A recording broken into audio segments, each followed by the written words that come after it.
Evangelho de Maria, a mulher que venceu o mal, de Gabriele Amorfi. 30º dia. Mediadora de todas as graças. Na época anterior ao Concílio Vaticano II, que se encerrou na primavera de 1960, quase 500 bispos e prelados haviam pedido que se definisse a mediação universal de Maria, mas prevaleceu a decisão de não promulgar nenhum dogma novo. Em 1921, o cardeal Mercier havia apresentado ao Papa uma petição nesse sentido, obtendo imediatamente uma missa e ofícios próprios para o diocese da Bélgica. O último chamado oficial foi feito pelo cardeal Confalonieri, em nome do capítulo da Santa Maria Maior, em 2 de março de 1984. A resposta do cardeal Ratzinger, depois Bento XVI, no sentido de que não achava necessário um pronunciamento tão solene, é interessante por sua motivação. A doutrina sobre a mediação universal de Maria Santíssima já se encontra devidamente proposta nos diversos documentos da Igreja, ou seja, é doutrina segura e ensinada oficialmente. Com essas premissas, não pretendemos defender uma causa já superada, mas apenas exemplificar esse título mariano. Toda a história da Igreja nos mostra que o recurso ao interessante de Maria foi constante em todas as circunstâncias da vida. Desde a mais antiga oração mariana da qual falamos, sob a vossa proteção, até as antífonas e invocações da liturgia e os testemunhos populares dos ex-votos, atualmente são valorizados. O título de mediadora dado a Maria remonta pelo menos ao século VI e se espalhou sobretudo durante o século XII. É conhecido o ensinamento de São Bernardo: veneramos a Maria com toda a força do nosso coração, de nossos afetos e de nossos desejos. Assim o deseja aquele que estabeleceu que tudo receberíamos por meio de Maria. Não há dúvida de que o único mediador entre o homem e Deus é Jesus, e que ninguém vem ao Pai senão por mim. Evangelho segundo São João, capítulo 14, versículo 6. Devemos, porém, entender o sentido exato das palavras para não sermos fetichistas. Cada vez que usamos um adjetivo para Deus e para o homem, ainda que a palavra seja a mesma, ele é usado com significado diverso. Vejamos um exemplo. O típico atributo divino, exclusivo de Deus, é a santidade. Vós sois santos, só Deus é santo. Isso não nos impede de chamarmos santos a Paulo, Pedro, Francisco, porém a palavra tem outro significado. Deus é santo em sentido absoluto, originário e perfeito. Também poderíamos dizer que Deus é a santidade. Paulo é santo em sentido relativo, limitado, derivado, dependente da santidade de Deus, da qual se faz partícipe por dom divino. Nunca poderemos dizer que Paulo é a santidade.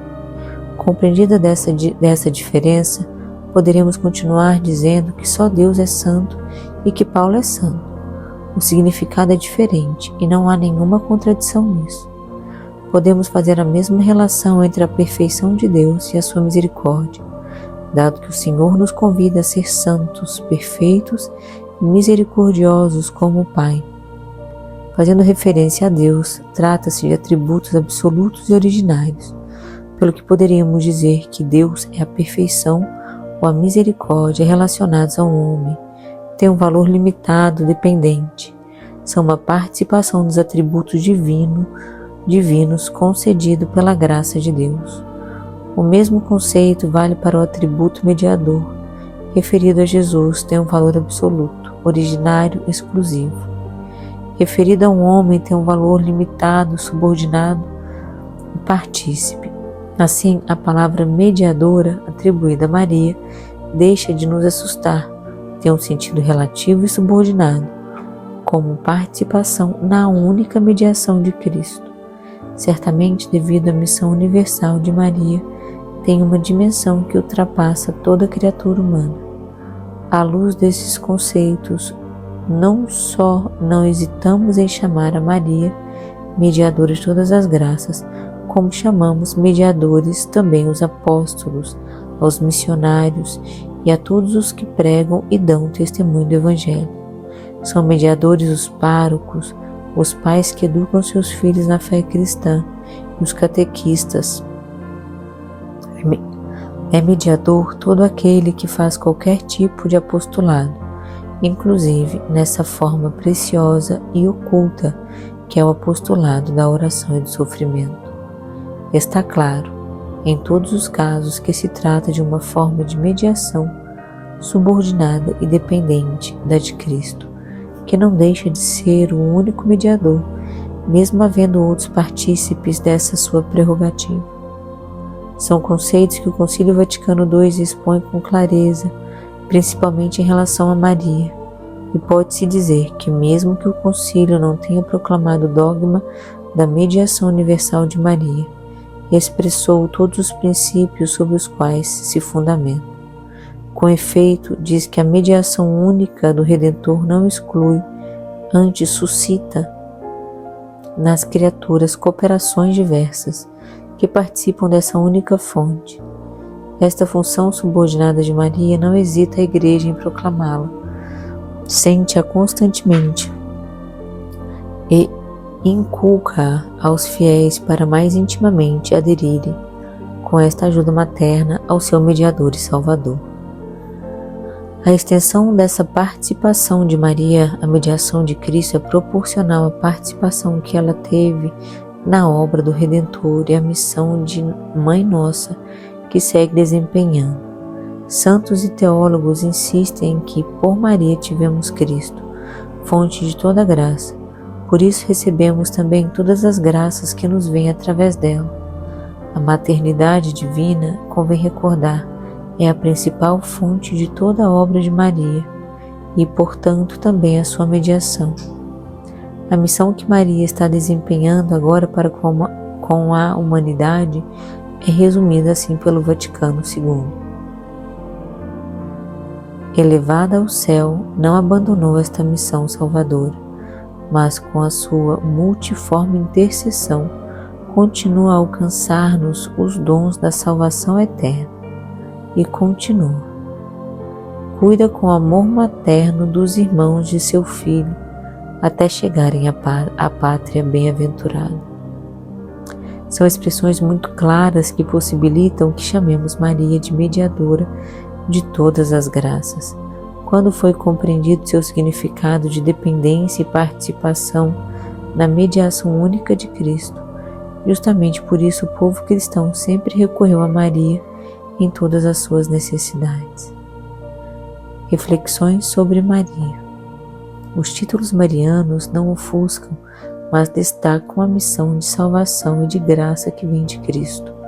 Os textos oficiais da Igreja contêm com clareza os fundamentos pelos quais chamamos Maria de mediadora de todas as graças, além dos trechos do Concílio Vaticano II, aos quais nos referimos. Lembremos do Ad Tricem Populi de Leão XIII, de 1895, Ad Diem Illum, de São Pio X, de 1904, e a Miserentíssimos, de Pio XI, de 1928, e a Mensagem Radiofônica de Pio XII, de 3 de maio de 1946. Reflexão sobre nós. Compreender a extensão e os limites dos títulos marianos, não temer nunca ou louvar a Maria, estar tirando algo de Jesus. Ao contrário, glorifica-se a fonte de todos os dons recebidos de Maria. Invocar a Virgem com confiança, o fato de ela intervir em todas as graças não é uma dificuldade maior, mas uma ajuda superior para obtê-las.